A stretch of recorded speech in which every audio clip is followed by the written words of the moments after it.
স্নেহের ছাত্রছাত্রীদের আমার ইউটিউব চ্যানেলে স্বাগত। তো ফার্স্ট ভিডিওর পরে আমরা চলে এসেছি সেকেন্ড ভিডিও নিয়ে। তো এই ভিডিওতে আমরা অনির্দিষ্ট সমাকল বা ইনডেফিনিট ইন্টিগ্রেশনের কিছু আদর্শ আকারের অঙ্ক করার চেষ্টা করব। অবশ্যই প্রচুর অঙ্ক সম্ভব ইন্টিগ্রেশন, তার মধ্যে ইনডেফিনিট ইন্টিগ্রেশন একটা বিরাট বড় একটা পার্ট, সেখানে আমাদের অঙ্কের কোনো শেষ নেই। তো সেই ক্ষেত্রে সমস্ত অঙ্ক করে দেখানো সম্ভব না ঠিকই, কিন্তু আমরা সব রকম ধরন, সব রকম প্যাটার্নের যত রকম অঙ্ক হয় সব রকমই করে দেখার চেষ্টা করব। তো দেখো, এই যে ফার্স্ট অঙ্কটা আমি নিয়েছি আমাদের এসএনদে বইতে, অনির্দিষ্ট সমাকল যে ফার্স্ট চ্যাপ্টারটা রয়েছে, চ্যাপ্টার 5, তার এমসিকিউ নাম্বার 4। তো এখানে এই অঙ্কটা আমাদের বলেছে এই ইন্টিগ্রেশনটা করার পর এইটা কিসের অপেক্ষক হবে।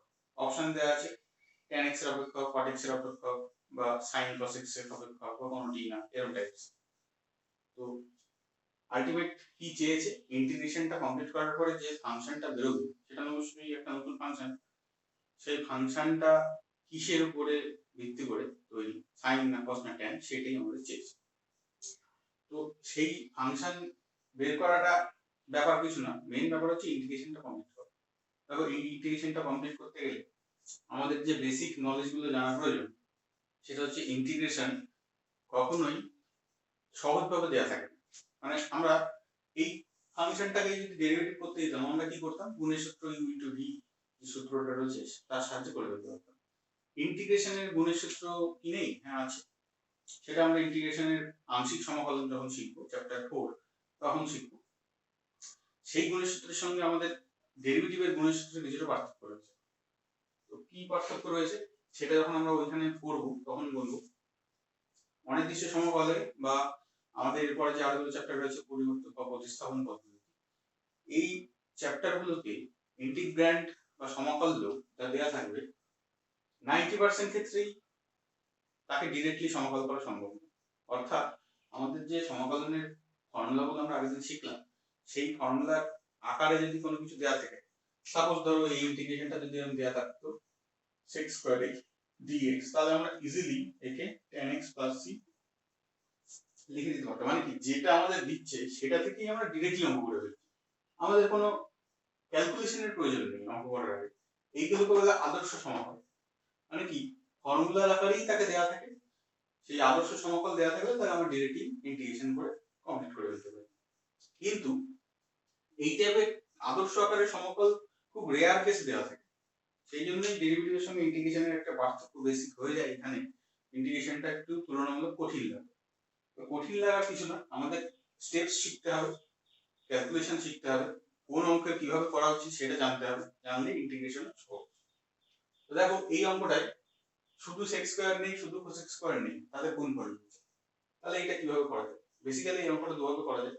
তো আমি দুভাবেই করে দেখাচ্ছি, তোমরা জাস্ট জিনিসটা অবজার্ভ করো যে এই ইন্টিগ্রেশনটা আমরা কোনভাবে করছি এবং সেইভাবে করার জন্য আমাদের কি কি স্টেপস ফলো করতে হচ্ছে, বা কি ধরনের ক্যালকুলেশন বা কিভাবে ইনোভেটিভ প্রসেস আমাদের অ্যাপ্লিকেশন করতে হচ্ছে। দেখো, আমি সহজ পদ্ধতিটাই আগে দেখাচ্ছি। এটাকে আমরা লিখতেই পারি dx by sin square x plus sin square x into cos square x। sec কে তলায় নিয়ে আসলে cos হয়ে যাবে এবং cosec কে তলায় নিয়ে আসলে sin হয়ে যাবে। এরপরে আমরা উপরে তো কিছু নেই, মানে আমাদের কি আছে 1 ইনটু dx, সেই 1 এর জায়গায় আমরা দেখো এই জিনিসটা বসাতেই পারি sin square x plus cos square x, আর নিচে sin square x into cos square x dx। এরপরে আমাদের কাজ হবে এইটা বাই পুরোটা করা প্লাস এটা বাই পুরোটা করা, অর্থাৎ ইন্টিগ্রেশনটাকে আমরা এরকম ভাবে ভেঙে নিতে চাইছি।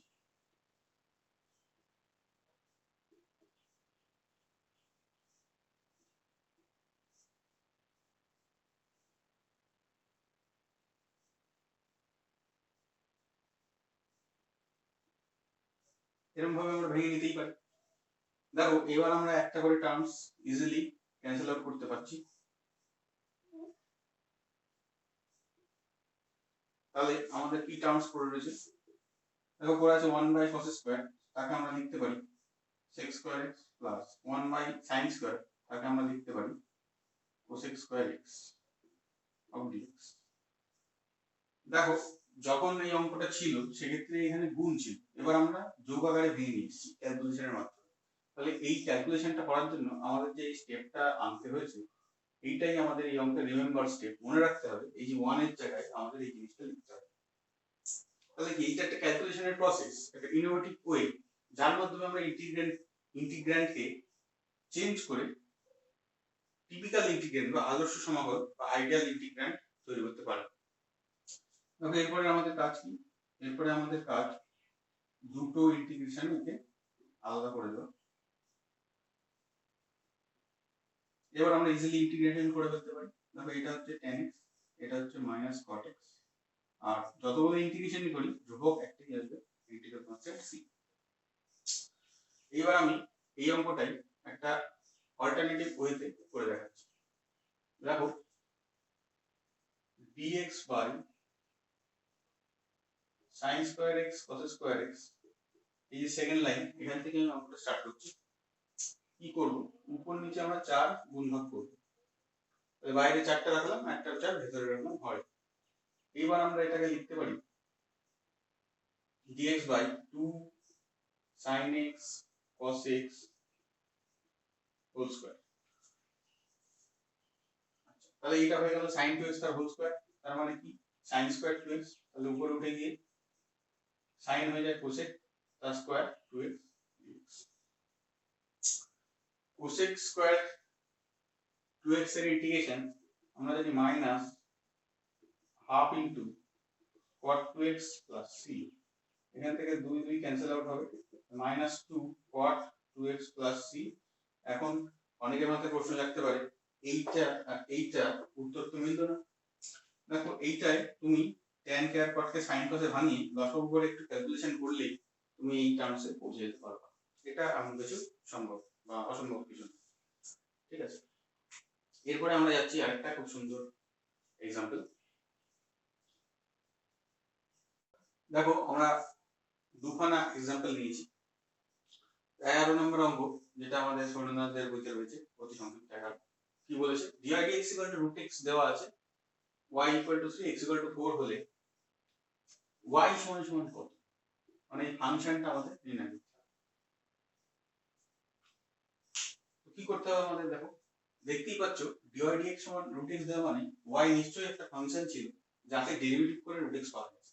তাহলে কি আমাদের এবার কি রিভার্স অর্ডার ইন্টিগ্রেশন ইউজ করতে হবে, যার সাহায্যে আমরা dy dx থেকে y এ পৌঁছাতে পারবো। তো শুরু করা যাক। এই যে লাইনটা আছে এর পরের লাইনে আমরা লিখতে পারি dy সমান √x dx।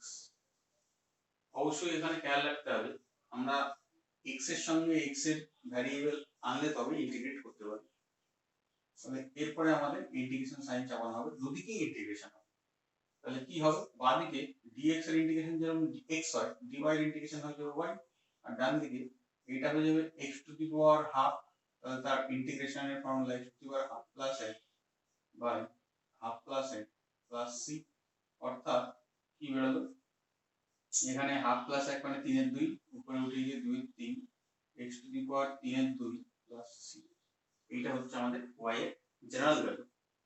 কিন্তু আমাদের দেখো y3 x4 এগুলো বলা আছে, অর্থাৎ আমাদের বলতে চেয়েছে c এর মান কত হবে সেটা নির্ণয় করে দেবে। অর্থাৎ প্রিন্সিপাল ভ্যালু বা স্পেশাল যে সলিউশন সেইটা আমাদের চাই। তো আমি বলেছিলাম c একটা ফ্যামিলি বোঝায়, এখানে ফ্যামিলি চাইনি, পার্টিকুলার একটা কার্ভ দিয়েছে। তাহলে আমরা কি করব, এই যে ইকুয়েশনটা বেরিয়েছে y 2/3 x টু দি পাওয়ার 3 এর 2 প্লাস c, এইখানে আমরা x আর y এর মান পুট করব। তাহলে দেখো y এর মান যখন 3 তখন x এর মান 4 টু দি পাওয়ার 3 এর 2 প্লাস c, और 3 সমান 2/3 ইনটু 4 টু দি পাওয়ার 3 এর 2 মানে হচ্ছে 8 প্লাস c, তাহলে এটা হয়ে যাবে 16/3। তাহলে 3 মাইনাস 16/3 সমান c, और c সমান -7/3। আর এই c নিয়ে গিয়ে আমাদের এই ইকুয়েশনে বসাতে হবে। তাহলে আমরা পাবো y সমান সমান 230 x to the power 3/2 minus 7/3। এইটাই হচ্ছে আমাদের অবটেইন সলিউশন। ঠিক আছে, তাহলে আশা করি বোঝা গেল যে আমি বলেছিলাম আগের ভিডিওতে যে সি নির্ণয় করার জন্য আমাদের এরকম কন্ডিশন দেওয়া থাকতে পারে, তখন ওই কন্ডিশন অ্যাপ্লাই করে আমরা সি নির্ণয় করব। আদারওয়াইজ আমাদের ইন্টিগ্রেশন এখানেই শেষ। যখন আমাদের সি নির্ণয় করতে দেবে না তখন আমাদের এখানেই ফ্যামিলি অফ কার্ভ নির্ণয় হয়ে যাচ্ছে, তাই এখানেই শেষ। এরপর আমরা এই এক্সাম্পলটা যাচ্ছি। যেহেতু এক্স এর পাওয়ারটা একটু জটিল রয়েছে সেই জন্য আমি এক্সাম্পলটা নিয়েছি। তো এটা কি করে করব, দেখো এইটাকে আমরা করতে পারি x to the power -3/4 dx। পাওয়ার সম্পর্কে স্টুডেন্টসরা অবগত, কারণ সূচক পড়ানো হয়ে গেছে। তো এটা ফোর্থ রুট মানে 3/4, এবার উপরে হয়ে গেলে নেগেটিভ পাওয়ার। এবার আমরা জানি যে কোনো কিছু ধ্রুবক গুণ থাকলে ইন্টিগ্র্যান্টের সাথে এটা ইন্টিগ্রেশনের বাইরে চলে আসে। এরপর আমরা কি ইউজ করব, x to the power n এর ফর্মুলা, অর্থাৎ 2 তো গুণ ছিলই, x to the power -3/4 plus 1 by -3/4 plus 1 plus c, অর্থাৎ এটা হয়ে যাবে 1/4, এটাও হয়ে যাবে পাওয়ারে 1/4 প্লাস c, 4 দিয়ে একে গুণ করে 8 into x to the power 1/4 plus c। এটাই হচ্ছে অবটেইন সলিউশন। এরপর আমরা যাব আরো কিছু ভালো एग्जांपल। দেখো আরো দুটো एग्जांपल আমরা নিয়েছি 15 আর 18। এখানে আমরা দেখতে পাচ্ছি দুটো ইন্টিগ্র্যান্ড, দুটো রকম রয়েছে। তো এই দুটো एग्जांपल আমরা সলভ করার চেষ্টা করি। দেখো এই টাইপের ইন্টিগ্রেশন থাকলে হোল কিউব হোল স্কয়ার যদি এরকম থাকে, সেক্ষেত্রে আমরা ডিরেক্টলি একে ইন্টিগ্রেট করতে পারি না, যেটা আমরা ডেরিভেটিভে পারতাম ইউজিং চেইন রুল। অর্থাৎ আমরা একে ইউ ধরে ইউ কিউব বানিয়ে নিতাম, তারপরে 3u square into du dx এটা আমরা করতাম। এখানে সেরকম কোনো ফর্মুলা নেই, তাহলে কি করতে হবে, অবশ্যই আদর্শ সমকলে বানিয়ে নিয়ে আসতে হবে। তাহলে দেখো আদর্শ সমকল বানানোর জন্য আমাদের কি করতে হবে,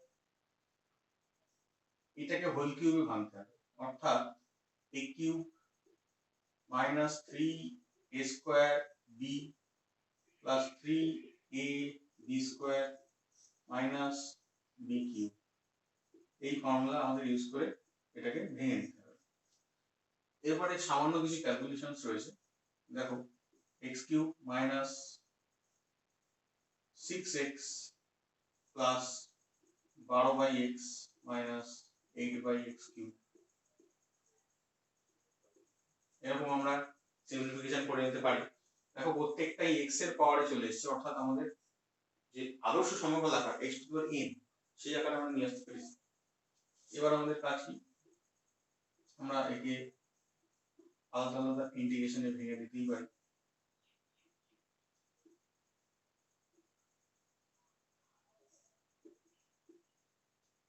প্রত্যেকটাই আমাদের আদর্শ আকারের সমকল, তাহলে আমাদের সলিউশন কি বেরোবে, x to the power 4/4 minus 6 into x square by 2 plus 12 log mod x minus 8 into x to the power minus 3 plus 1 by minus 3 plus 1 plus, এটাই হচ্ছে আমাদের অবটেইন সলিউশন। এরপরে আমরা যাচ্ছি ওই 18 দাগের অঙ্কটা। দেখো এই অঙ্কটা করার জন্য আমাদের একটা লগারিদমের ফর্মুলা রিকল করতে হবে। লগারিদমের ফর্মুলা বলছিল m সমান সমান a to the power log a base m, এটা লেখা যায়, অর্থাৎ এইটা পাওয়ারে যদি লগ থাকে একটা এবং সেই লগের বেস যদি সেই a ই থাকে এক্স্যাক্টলি সেম, তাহলে সিম্পলি m টা বেরিয়ে আসে। তাহলে এই ক্ষেত্রে দেখো e পাওয়ারে রয়েছে এবং লগের বেস e, তাহলে আমরা x বের করে নিয়ে আসতে পারি। কিন্তু একটা সমস্যা রয়েছে, এইখানে লগের দেখো বাইরে কিছু গুণ নেই, মানে অর্থাৎ 1 গুণ থাকবে, ওখানে রয়েছে 3, তাহলে আমরা কি করে ফর্মুলাটা ফেলবো, আমরা কাজ করব এই লগের বাইরে যা গুণ থাকে সেটা ওই m এর পাওয়ারে তুলে দেব, অর্থাৎ e two the power log e base x cube dx, এটা আমরা তুলে দিতেই পারি। এইটা তুলে দেওয়ার পরে আবার আমরা এই ফর্মুলা ইউজ করতেই পারি। তার মানে আমাদের এখানে x কিউবটাই হচ্ছে m, তাহলে x কিউব চলে এলো dx, এটার ইন্টিগ্রেশন আমরা জানি x to the power 4/4 plus, একদম সিম্পল। এরপর যাব আমরা পরের एग्जांपल। দেখো তিনখানা আমরা एग्जांपल নিয়েছি, তিনটে তিন ধরনের, তো এক করে করা যায়। দেখো sin স্কয়ার 2x, যদি sin স্কয়ার না থেকে শুধু sin 2x থাকতো আমরা ইজিলি ইন্টিগ্রেট করে দিতাম মাইনাস cos 2x/2, ওটাই আমাদের আদর্শ আকার। আমরা এখনো অব্দি কোনো ফর্মুলা পড়িনি সাইন এর স্কোয়ার দিয়ে যে তার ইন্টিগ্রেট করা সম্ভব। আমরা কিন্তু কট স্কোয়ারেরও পড়িনি। স্কোয়ার দিয়ে আমরা কি পড়েছিলাম সেক স্কোয়ার এবং কোসেক স্কোয়ার, তাদের কোনোটাই এখানে নেই। তাহলে কি করতে হবে, অবশ্যই আমাদের এটা আদর্শ আকারে বানিয়ে নিতে হবে আমাদের ক্যালকুলেশনের মাধ্যমে। তাহলে কি করা যায়, দেখো আমরা ভেতরে একটা 2 গুণ করতে চাইছি, তাহলে অবশ্যই বাইরে একটা হাফ আমাদের গুণ করতে হবে। এরপরে আমরা গুণিতক কোণের পড়ানোতে ক্লাস 11 এ যে পড়ানো হয়েছিল সেই পড়ানোগুলো ইউজ করতে চাই। 2 sin স্কয়ার 2x কে আমরা লিখতে পারি 1 cos 4x dx তো আমাদের ছিল। এখানে ব্র্যাকেটটা অবশ্যই দিতে হবে, ব্র্যাকেট দিতে অনেক স্টুডেন্টস ভুলে যায়। এরপরে আমরা করব সিম্পলি এর ইন্টিগ্রেশন। তাহলে হাফ গুণ আছে 1 এর ইন্টিগ্রেশন অর্থাৎ dx এর integration x minus cos 4x এর ইন্টিগ্রেশন sin 4x বাই 4 এই মাইনাসটা ছিল প্লাস, এটাই হচ্ছে আমাদের অপটিমাল সলিউশন। এরপর আমরা যাচ্ছি 27 দাগের অঙ্কটা। দেখো 2 tan x by 1 plus tan square x, এরকম এত বড় একটা জটিল আকারের কোনো জিনিস আমাদের ইন্টিগ্র্যান্ড ছিল না ফর্মুলাগুলো যেগুলো আমরা পড়েছি। tan দিয়ে কি ছিল, tan দিয়ে বেসিক্যালি আমাদের কোনো ফর্মুলাই ছিল না, আমাদের ছিল sec square x, তার ইন্টিগ্র্যান্ড ছিল sec square x ইন্টিগ্র্যান্ড ছিল, তার ইন্টিগ্রাল ছিল tan x, ঠিক আছে। এখানেও আমাদের কিছু ক্যালকুলেশনের প্রয়োজন রয়েছে। অবশ্যই এখানে আবার আমরা গুণিতক করে পূর্ণানুপাতের ফর্মুলা ইউজ করব। 2 tan x by 1 plus tan square x কে আমরা লিখতে পারি sin 2x dx। দেখো sin 2x অর্থাৎ এই ইন্টিগ্রেশনের সঙ্গে এই ইন্টিগ্রেশন কিন্তু আলাদা এবং এটা অলরেডি আদর্শ আকারে ট্রান্সফার হয়ে গেছে। তো sin 2x এর ইন্টিগ্রেশন আমরা জানি minus cos 2x whole divide by 2 plus, অর্থাৎ এটাই আমাদের অপটিমাল সলিউশন। এরপরে যাচ্ছে আমরা cot square x। দেখো cot square x এইটা আবার আমাদের আদর্শ আকারে নিয়ে যেতে হবে। তো cot square x এর আদর্শ আকারের জন্য আমাদের ইউজ করতে হবে cosec square x minus 1। এটা আমরা ক্লাস 10 অর্থাৎ দশম শ্রেণীতে শিখেছিলাম যে cosec square x minus cot square x equal to 1, sec square x minus tan square x equal to 1। অর্থাৎ সেই দশম শ্রেণীর ফর্মুলা দিয়ে আমরা এটাকে ইজিলি ট্রান্সফার করে দিলাম আমাদের আদর্শ আকারের সমাধান। এরপরে আমাদের কাজ কি, cosec square x এর integration minus cot x minus 1 এর integration minus x plus c। তাহলে দেখতেই পাচ্ছ তিনখানা एग्जांपल নিয়েছি, তিনটেই আমাদের কেউই আদর্শ আকারে ছিল না, প্রত্যেককেই আদর্শ আকারে নিয়ে আসতে হলো। এটা এক ধরনের গুণ করে তারপরে ফর্মুলা লিখতে হলো, এটা डायरेक्टली ফর্মুলায় পড়ে গেল এবং এটা আরো নিচে ক্লাস 10 এর ফর্মুলায় পড়ে গেল। এরপর আমরা যাব আরো কয়েকটা বেশ সুন্দর एग्जांपल। দেখো একটা एग्जांपल নিয়েছি আমরা যেখানে আমাদের অ্যালজেব্রিক টার্মস রয়েছে, অবশ্যই এটা আবার ফ্র্যাকশন আকারে রয়েছে অর্থাৎ অ্যালজেব্রিক ফ্র্যাকশন। তো এই রকম টাইপের অঙ্ক আমরা অ্যালজেব্রিক ফ্র্যাকশন কোনো ইন্টিগ্র্যান্ডই ছিল না ফর্মুলা, অর্থাৎ আমাদের এই অ্যালজেব্রিক টার্মস এর ফ্র্যাকশনকে যদি ফ্র্যাকশন সরিয়ে আমরা একটা ইন্টিগ্রাল অ্যালজেব্রিক ফাংশন নিয়ে আসতে পারি। ইন্টিগ্রাল অ্যালজেব্রিক মানে মনে করো এরকম আসলো x square plus 2x plus 3, তাহলে কিছুই নেই মানে 1, মানে জাস্ট এইটার ইন্টিগ্রেশন আমরা যদি আনতে পারি তাহলে আমরা ইজিলি এটাকে ইভালুয়েট করতে পারি। তাহলে এইটাকে আমরা কি করব, অবশ্যই আমরা এই উপরে যে কিউবিক ফাংশনটা রয়েছে এটাকে যদি ফ্যাক্টরাইজেশন করে ছোট করতে পারি এবং দেখতে পারি যে যদি x - 3 একটা ফ্যাক্টর উপরে আসে তো তাহলে আমরা x - 3 ক্যান্সেল করতে পারি। তো x - 3 ক্যান্সেল হয়ে গেলে স্বাভাবিকই তলায় আমাদের এই এরকম 1 চলে আসবে, তখন আমরা ইজিলি এটাকে ইভালুয়েট করতে পারবো। তো এই ক্ষেত্রে আমি বলে রাখি এই ধরনের সমস্ত অঙ্কই এই ফ্যাক্টরাইজেশন হবেই এবং তলায় যে ফ্যাক্টরটা থাকে সেইটা অবশ্যই উপরে আসে। এইটা স্টুডেন্টরা একটু মার্ক করে নিও যে এই তলার ফ্যাক্টর উপরে আসবে এবং বারবারই কেটে যাবে।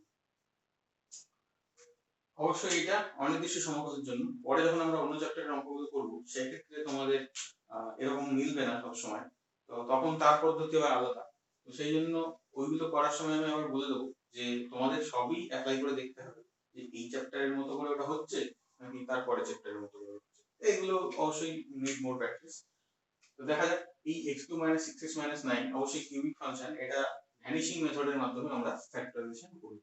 আমি ভ্যানিশিংটা এখানে সাইডে দেখাচ্ছি।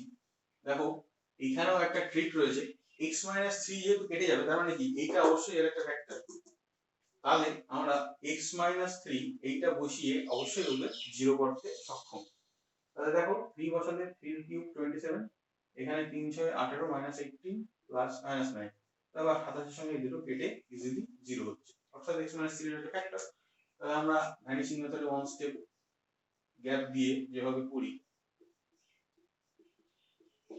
এতে করে কি হলো স্টুডেন্টদের ক্ষেত্রে ভ্যানিশিং মেথডটা একবার রিভাইজ হয়ে গেল। তো এখানে x স্কয়ার বসবে, তাহলে x কিউব -3x²। দেখো আমাদের ফাংশনে কোনো x স্কয়ার যুক্ত টার্ম নেই, তার মানে আমাদের এটাকে ব্যালেন্স করে দিতে হবে প্লাস 3x² দিয়ে, যাতে কোনো x স্কয়ার টার্মস না থাকে।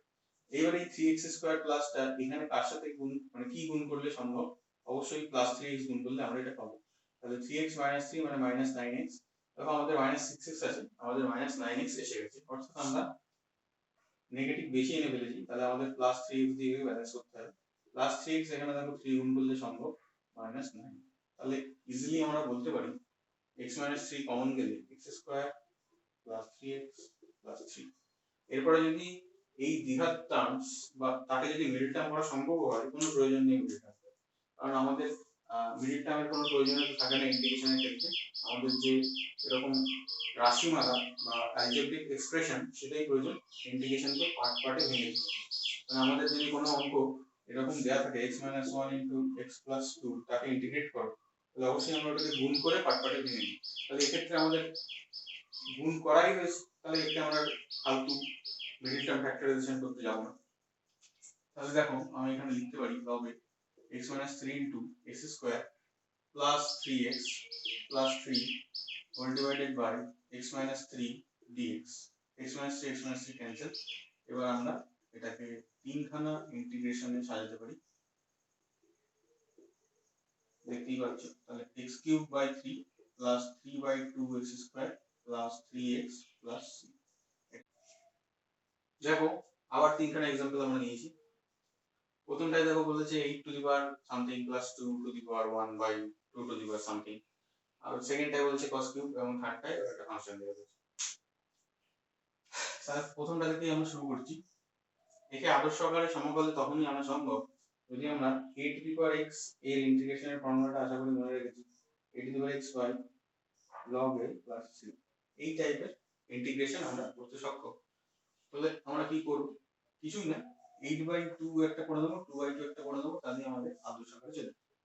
তাহলে দেখো 8 ওটা করার আগে আমরা 8 কে করে নিই 2 কিউব, তার whole to the power 2 plus x whole divided by 2 to the power x plus 3 plus 2/2 to the power x 2 plus x।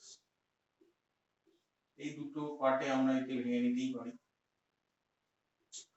এবার দেখো এখানে 3 গুণ হয়ে গেলে 3 দুগুণে 6 প্লাস 3x মানে 2 to the power 6 plus 3x, আর এই সূচকের নিয়মে এটা এসে বিয়োগ হবে, এখানেও সূচকের নিয়মে 1 - 2 - x বিয়োগ হয়ে যাবে।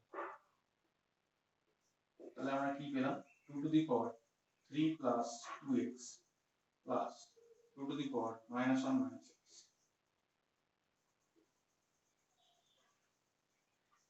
দেখো এই অঙ্কটা এই পজিশনের পর থেকেই আমরা ডিরেক্টলি করতে পারতাম যদি আমরা পরের চ্যাপ্টার শিখতাম, অর্থাৎ 6a বা পরিবর্তন প্রতিস্থাপনের ফার্স্ট চ্যাপ্টার।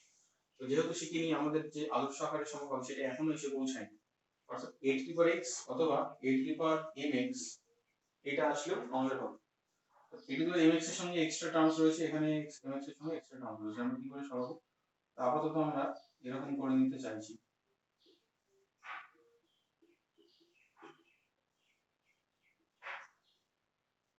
দুটো ইন্টিগ্রেশন ভেঙে নিলাম এবং সূচকের নিয়ম এদের ভেঙে নিলাম। দেখো 2 কিউব এ সিম্পলি বাইরে চলে যাবে, 2 টু দি পাওয়ার 2x এর ইন্টিগ্রেশন হবে 2 to the power 2x by 2 log 2। এখানে m ও 2 a ও 2। আচ্ছা এখানে 2 টু দি পাওয়ার -1 বাইরে এলো, 2 টু দি পাওয়ার -x এর integration 2 to the power -x by -1 into log 2 plus c। এরপরে আমরা কি করতে পারি, এই 2 কিউবকে আবার এর সঙ্গে পাওয়ারে যোগ করে দিতে পারি, অর্থাৎ একটা 2 আমরা কেটে নিলাম, তাহলে 2 স্কয়ার করে থাকবে, অর্থাৎ 2 to the power 2 plus x into 1 by log 2 minus 2 to the power minus 1 minus x by log 2 plus c। এইটা আমরা লিখতে পারি। এরপরে আমরা চলে যাব cos কিউব x এর ইন্টিগ্রেশন। cos কিউব x এর ইন্টিগ্রেশন করতে গেলে স্বাভাবিকই আমাদের কোনো আদর্শ আকারের কোনো cos কিউব x এর ইন্টিগ্রেশন আমরা করি। তাহলে এখানেও আমাদের কি করতে হবে, কিছু একটা ক্যালকুলেশনের মাধ্যমে ওকে আদর্শ আকারে পৌঁছে নিয়ে যেতে হবে। তাহলে এখানে করতে হবে যেটা, সেটা হচ্ছে ভেতরে আমাদের 4 গুণ করতে হবে, তাহলে বাইরে অবশ্যই 1/4 ব্যালেন্স করতে হবে। এইবার আমরা একটা ফর্মুলা ইউজ করব, সেটা হচ্ছে আমরা শিখেছিলাম cos 3 থিটা সমান সমান 4 cos cube theta minus 3 cos theta. Class 11 আমরা শিখেছিলাম গণিতের কোণে। এখান থেকে আমরা 4 cos কিউব থিটার মানটা বের করতে পারি, অর্থাৎ 4 cos কিউব থিটা ইকুয়ালটা আমরা বলতে পারি cos 3 theta plus 3 cos theta. এটা আমরা বলতে পারি। দেখো তাহলে আমাদের 4 cos কিউব x হয়ে যাবে, এখানে আমরা কি বলতে পারি cos 3x plus 3 cos x, তাহলে 1/4 into cos 3x plus 3 cos x। দেখো এই দুখানা যে টার্মস এসছে cos cos দুজনেরই পাওয়ার 1, অর্থাৎ দুজনকে আমরা ইন্টিগ্রেট করতে পারি। আদর্শ আকারে সমাকলন আমাদের তৈরি হয়েছে। এরপর আমরা কি করব, ইন্টিগ্রেশন করব। তাহলে cos 3x এর integration sin 3x whole divide by 3, আর এটা হবে 3 sin x প্লাস, অর্থাৎ দেখতেই পেলে আমরা sin স্কয়ারের অঙ্ক কিভাবে করেছিলাম, হাফ গুণ করে 2 গুণ করে। cos কিউব বা sin কিউবের ক্ষেত্রেও আমরা 1 4 ইনটু 4 করে করব। sin কিউবের ক্ষেত্রে কি হবে, sin 3 থিটার ফর্মুলাটা ইউজ হবে। এরপর আমরা চলে যাচ্ছি আমাদের ওই অঙ্কটা, 3 নম্বর অঙ্ক 1 cos x 1 cos x। এটাকে আংশিক কোণের অংশকোণ যেটা আমরা পড়েছিলাম ত্রিকোণমিতি, সে তার একটা ফর্মুলা ইউজ হবে। এটাকে ইজিলি লেখা যায় cot square x/2 dx। cot square এসে গেলেই আমরা সেই ক্লাস 10 এর ফর্মুলা ইউজ করব, তাকে লিখে দেব cosec স্কয়ার x/2 1 dx। এবার আমরা ইজিলি ইন্টিগ্রেট করতে পারি। cosec স্কয়ার ইন্টিগ্রেশন কি, মাইনাস cot x/2 আর x/2 সহগ হাফ, সেটা কি ভাগ -1 প্লাস c। এটাই আমাদের টেন সলিউশন। দেখো আমাদের পরের দুটো অঙ্ক 26 এবং 29 দাও। 26 এ বলেছে tan inverse sin x / 1 cos x dx। tan inverse এর কোনো ইন্টিগ্র্যান্ড আমাদের ছিল, অবশ্যই এখানে ক্যালকুলেশনের প্রয়োজন। আর √1 + sin 2x 29 এর অঙ্কটা, এটারও ইন্টিগ্র্যান্ড অচেনা লাগছে, তো এটাও আমাদের ক্যালকুলেশন করতে হবে। শুরু করা যাক 26 দিয়ে। tan ইনভার্স sin x কে আমরা লিখব অংশকোণ ইউজ করে এইটা, আর 1 cos x কে লিখব 2 sin স্কয়ার x/2 dx।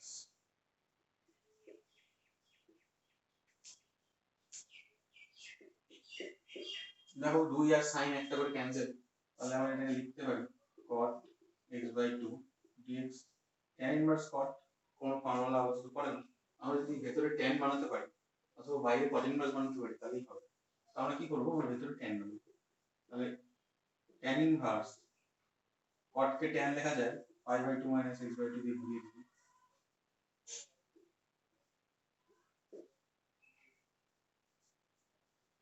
এইবার দেখো tan ইনভার্স আর tan ইজিলি ক্যান্সেল হয়ে পড়ে থাকে π/2 - x/2 dx।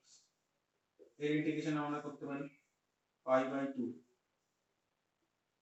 into x minus half into x এর ইন্টিগ্রেশন x²/2 plus c। এবার আমরা যাচ্ছি 29 এর অঙ্কটা 1 plus sin 2x। এটাকে আমরা লিখতে পারি sin x plus cos x তার হোল স্কয়ার। আশা করি এটা সবাই জানে, আমরা 11 শিখেছি। এবার স্কয়ার আর রুট ক্যান্সেল হয়ে শুধু পড়ে থাকে sin x plus cos x dx।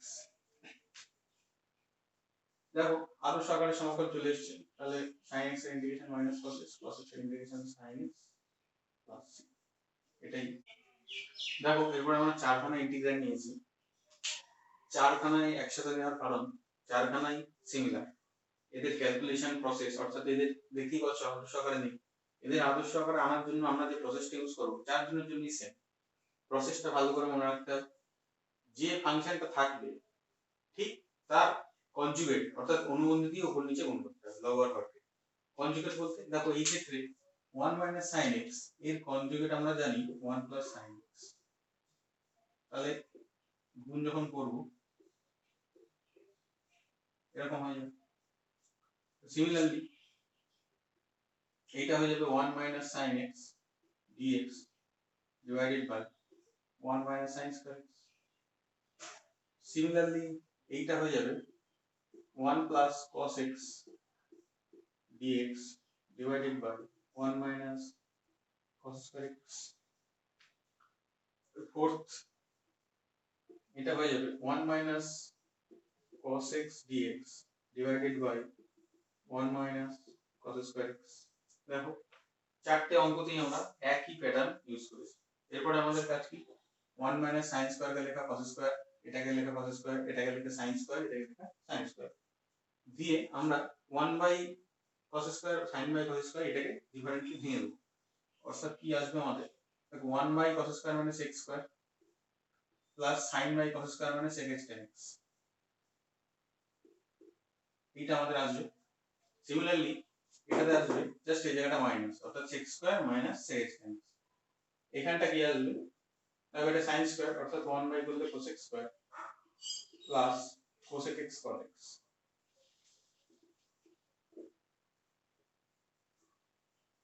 এরকম আসবে এবং লাস্টটাকে ভাঙলে হবে জাস্ট এই জায়গাটা মাইনাস। তা দেখতেই পাচ্ছ যে চারখানা ইন্টিগ্রেশনের ইন্টিগ্র্যান্ড আদর্শ আকারে চলে আসছে, sec x tan x cosec x cot x sec square x cosec square x সব কটাই আমরা ইন্টিগ্রেট করতে হবে। অর্থাৎ এরপরে কি হবে tan x plus sec x plus c, এখানে কি হবে minus cot x minus cosec x plus c, বাকি দুটো সিমিলারলি আমরা করে ফেলতে পারবো।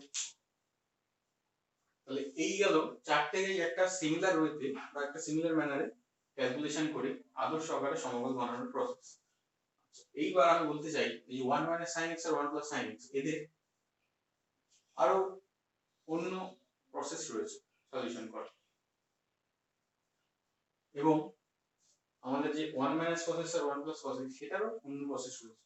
তো 1 minus sin x আর 1 plus sin x এদের যে ডিফারেন্ট প্রসেস রয়েছে সেটা আমরা ফিউচারে অন্য চ্যাপ্টারে করব, কিন্তু এদের যে ডিফারেন্ট প্রসেস কসের সেক্ষেত্রে আমরা এটা এই চ্যাপ্টারে ইউজ করতে পারি।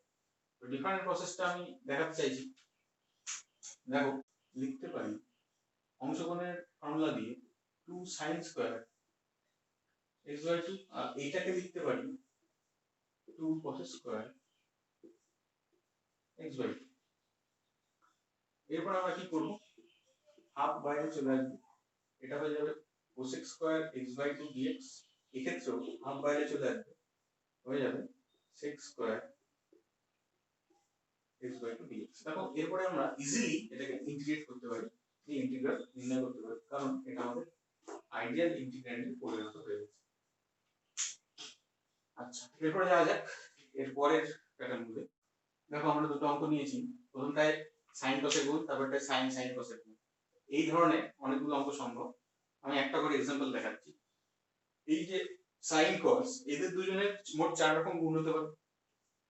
sin into cos যেখানে sin বড় cos ছোট, cos into sin যেখানে cos বড় sin ছোট, আচ্ছা sin into sin দুজনেই যেহেতু sin একজন ছোট একজন বড়, আর cos into cos। সিমিলারলি এখানেও আমরা অনেকগুলো অঙ্ক একইভাবে তৈরি করতে পারি, প্রত্যেকটার সিস্টেম একই, এরও যা ওরও প্রায় তাই, একটু বড় হবে একটু ছোট হবে। সিস্টেম কি দেখো যেহেতু দুটো ইন্টিগ্র্যান্ডের মধ্যে মানে টোটালটাই একটা ইন্টিগ্র্যান্ড, এর মধ্যে আবার দুটো ফাংশনের গুণ হয়ে গেছে আর ওখানে তিনটে ফাংশন।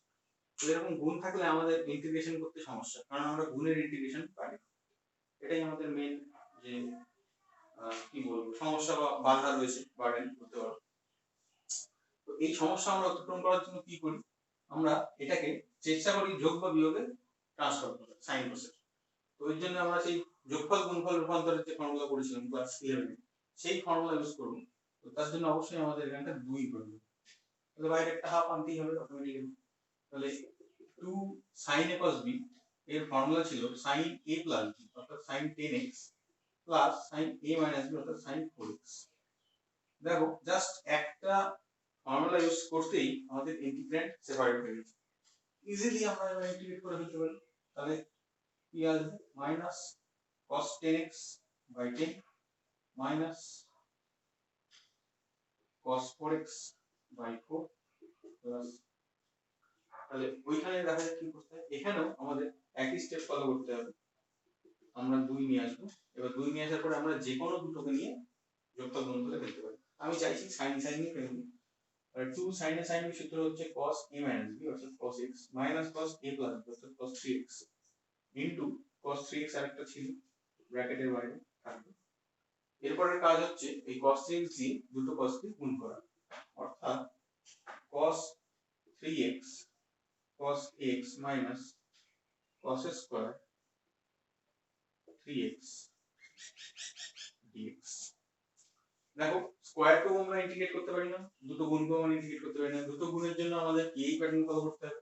স্কয়ারের জন্য আমরা কি শিখেছিলাম, হাফ গুণ করে 2 আসতো, অর্থাৎ দুটো পার্টকেই সলিউশন করতে আমাদের আরেকটা 1/2 প্রয়োজন, কারণ ভেতরে আমাদের 2 নিয়ে আসতে হবে। নিয়ে আসা গেল। এরপরে আমরা কি করব, আমরা ইউজ করব 2 cos a cos b, formula হচ্ছে cos a plus b plus cos a minus b minus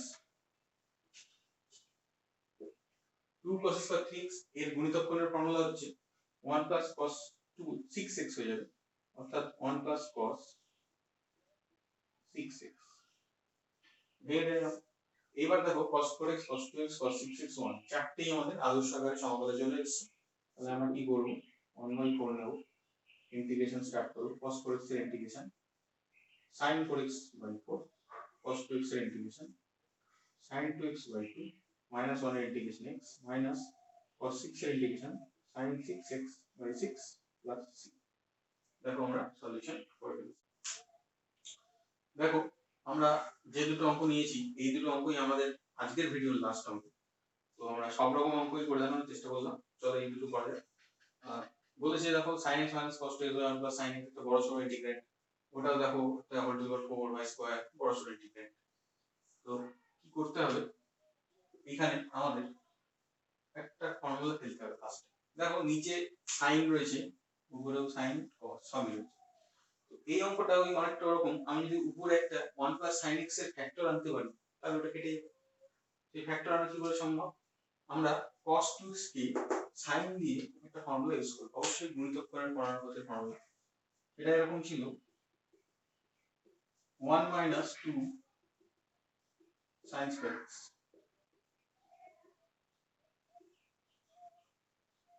এরপরে কাজ হবে আমাদের উপরে একটা মিডল টার্ম ফ্যাক্টরাইজেশন করা, অর্থাৎ ওই যদি আমরা ঠিক করে সাজিয়ে লিখি এটা হবে 2 sin square x plus sin x minus 1 all divided by 1 plus sin x। দেখো উপরে মিডল টার্ম ফ্যাক্টরাইজেশন করলে আমরা পাবো 2 sin x minus 1 into 1 plus sin x all divided by 1 plus sin x। এখানে স্টুডেন্টরা নিজেরাই এই ফ্যাক্টরাইজেশনটা অর্থাৎ মিডল টার্ম ফ্যাক্টরটা করে দেখতে পারে। তো স্টুডেন্টরা যদি নিজেরাই করে দেখে তাহলে ইজিলি তারা এই জায়গাটায় পৌঁছাতে পারবে। এরপরে আমাদের কাজ হচ্ছে এগুলোকে ক্যান্সেল করে দাও, তাহলে আমাদের পড়ে থাকলে দেখো 2 sin x minus 1 তার ইন্টিগ্রেশন, তাহলে তাকে আমরা এইভাবে সাজাতেই পারি 2 sin x dx minus dx, অর্থাৎ minus 2 cos x minus x plus c। এই দুটো থেকে আমরা যদি -1 কমন নিই তাহলে আমাদের এইটা অ্যাকচুয়ালি এই অঙ্কটা প্রমাণ হিসেবে দেওয়া হয় যে দেখাও এটা ইন্টিগ্রেশনের সলিউশন এইটা, তাহলে আমরা দেখতেই পেলাম সলিউশন।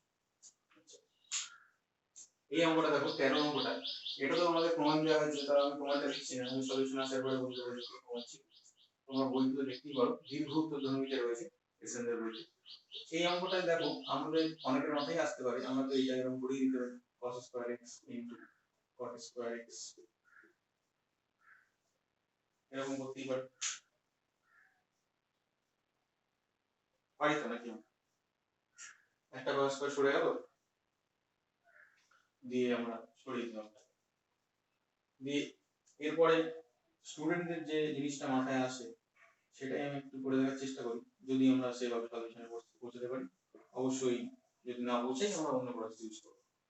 দেখো এরপরে আমাদের স্টুডেন্টদের মাথায় আসে যে এটাকে cos স্কয়ার x মাইনাস 1 করা, তারপরে যদি আমি cos স্কয়ার x আর cos স্কয়ার x গুণ করি মাইনাস cos স্কয়ার x গুণ করি, তাহলে জিনিসটা এরকম দাঁড়াবে। দেখো ওই কোসেক কে যদি আমি 1 বাই sin করে দিই তাহলে এই জিনিসটা হয়ে যাবে cot স্কয়ার x, আর এইটা হয়ে যাচ্ছে মাইনাস cos স্কয়ার x। দেখো এই জিনিসটা আমরা পৌঁছেছি, কিন্তু এই জিনিসে পৌঁছানোর পর আমরা সলিউশন যখন করব তাতে কি আমরা কি পাবো, আমরা কি ঠিকঠাক পৌঁছাতে পারবো, সেটা আমাদের একটা আচ্ছা দেখা যাক কি হয়। দেখো cot স্কয়ার x কে আমরা লিখতে পারি cos square x minus 1 minus cos square x dx। তো এই অঙ্কটায় আমরা cos স্কয়ার x একে ইন্টিগ্রেশন করে ফেলতে পারি, আদর্শ আকারে নিয়ে এসেছি, 1 কেও করতে পারি, মাইনাস cos স্কয়ার x এসে আমরা আটকে দেব। আটকানোর কিছু নেই, ওইটা ইন্টিগ্রেশন আমরা করে এসেছি, আমরা কি করবো হাফ গুণ করে ধরে নিই। তাহলে এখান থেকে আমরা পাচ্ছি মাইনাস cot x, এখান থেকে আমরা পাচ্ছি মাইনাস x, আর এখান থেকে পাচ্ছি half into 1 plus cos 2x, অর্থাৎ এখানে আমরা পেয়ে যাব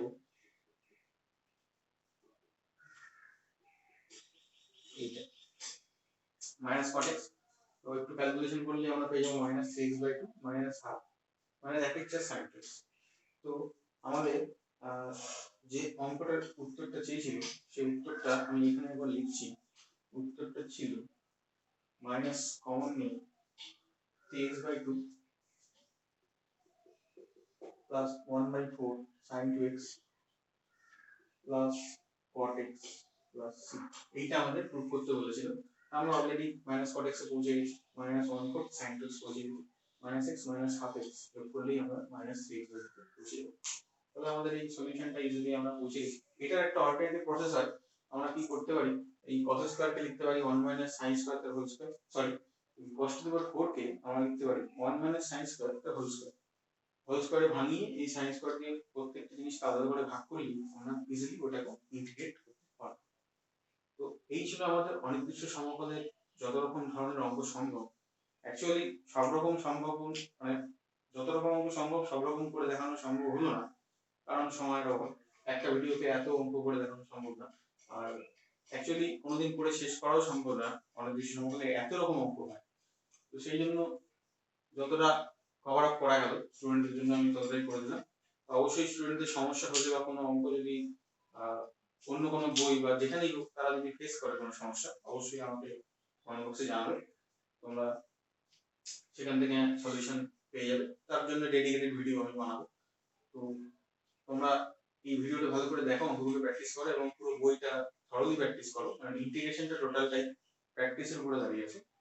তো go through the text and অবশ্যই চ্যানেলটিকে লাইক করো, প্রত্যেকটি ভিডিওকে লাইক করো, শেয়ার করো অ্যান্ড অবশ্যই চ্যানেলটিকে সাবস্ক্রাইব করো। আজকের ভিডিও এই অবধি থাকছে, পরের ভিডিওতে আমরা আসবো ইন্টিগ্রেশনের পরের চ্যাপ্টার অর্থাৎ সাবস্টিটিউশন অফ দ্য ইন্টিগ্রেশন। ভালো।